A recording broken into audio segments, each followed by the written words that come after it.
Hello guys, আপনারা সবাই কেমন আছেন? আশা করি ভালো আছেন। আজকে চলে আসছি আপনাদের মাঝে ছোটো একটা ভিডিও নিয়ে। আমি আজকে রান্না করেছি একদম সিম্পল খাবার। বাইরে প্রচুর বৃষ্টি হচ্ছে, তাই মনে করলাম কি রান্না করব।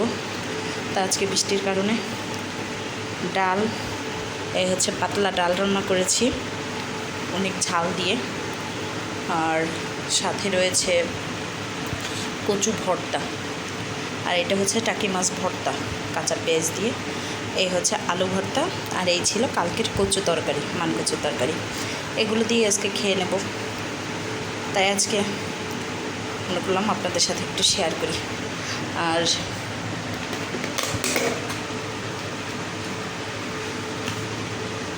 এখন হচ্ছে একটু দই খাবো, প্রচুর পরিমাণে গরম লাগতেছে। তাই বন্ধুরা, আপনাদের কেমন লাগতেছে এই সিম্পল খাবার? যদি ভালো লেগে থাকে অবশ্যই লাইক কমেন্ট শেয়ার করে জানাবেন। ভালো থাকবেন, বাই।